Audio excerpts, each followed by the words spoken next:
Does fish food introduce algae into your aquarium? Today in this video we're going to be testing that out. In a previous video we tested to see if algae would grow in different types of water. For that video you can click here at the top of the video or at the end of this video. So to start this experiment off, we're using 2 gallons of distilled water, and the reason we're using distilled water is just to make sure it's sterile and there's nothing in it, and we can put in whatever we want and we know what we're putting in there. So to start with that, we're going to be adding 1/4 teaspoon for each gallon of this salty shrimp mineral GHKH plus.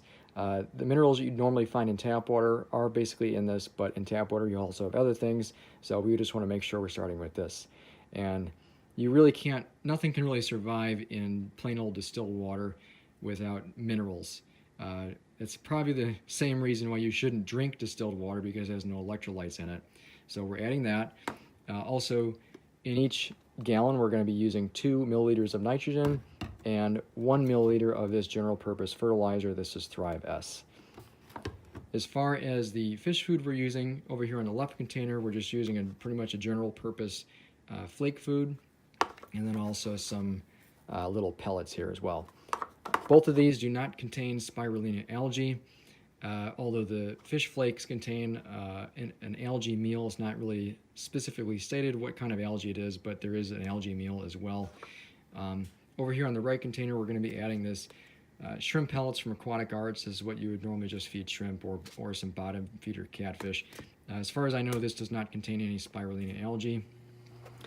The other container here, this is little pellets here. This does contain spirulina, and these algae wafers also contain a little bit of spirulina algae as well.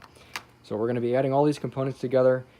Hey everyone, sorry to butt in on my own video here, but I have to talk about today's video sponsor, and that is Stellar Cam by Sansi. Now this isn't just some random video sponsor. This is Sansi as in the grow light reviews I've done in the past. So I have worked with them before, and they sent me this just to basically test out, not really even do a review for.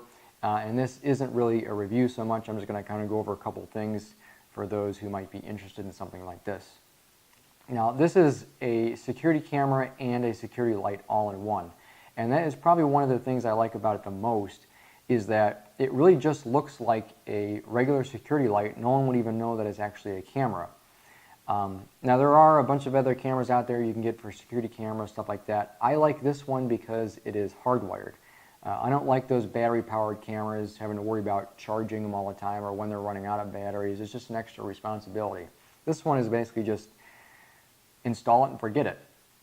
And it is completely controlled by the app, and the app will control the alarm that's on the light, which is basically a siren. It also controls the lights. You can turn the lights on or off with it, and you can set all kinds of things in there to tell it to only record during certain hours, or for the light to only come on during certain hours. You can have it come on all day long, or just from dusk till dawn, that kind of thing. The app is actually really easy to use, and you can get motion alerts over your Wi-Fi or over cellular, and you can change that to, you can turn it off to get less motion alerts. It will give you a lot of motion alerts, that's for sure. I actually turned it off myself because I was getting too many, but it does record whatever's in there, and you get 70 hours of recording time. So it does work really well. I haven't had any problems with it. When they first rolled this out, there was some firmware issues that they had with it, and it had to do with the timing and time zones, but that is now fixed. So other than that, I haven't had any complaints, and it just works really well. Just for the simple fact that it is a camera and a security light all in one, it doesn't look like a security camera, and no one would even know it's even there. That's really all I'm going to say about it. It is I think it was about $120 around that range. If I'm not mistaken. I'll put the link right down below for what the actual price is. I'm probably way off on that because I don't remember. But there'll also be a discount code in there as well if you're interested in this camera. Now let's get back to our regular scheduled program. In a non-designated amount of time, and see what happens. Alright, we're back. It has been exactly 30 days, and that is more than enough time for any algae to start taking hold. And we see that there is no algae whatsoever going in either one of these containers. And while the fish food itself may contain algae, it doesn't contain any live cells, so that's why it's not creating any algae.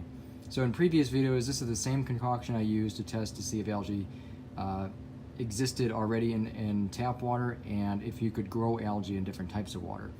And this concoction that I used in those containers grew algae crazy, like a lot.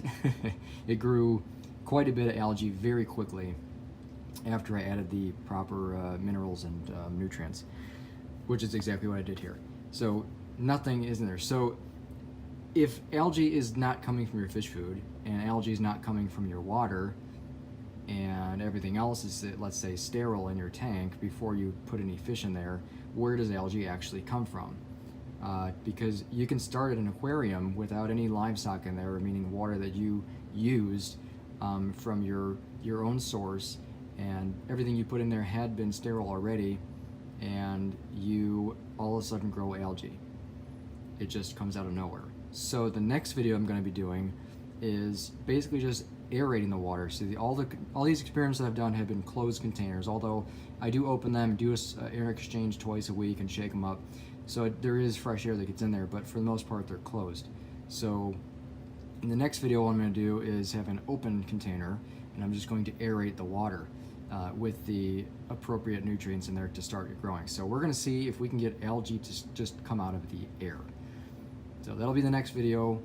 Go ahead and click subscribe if you want to see that video, and thanks for watching.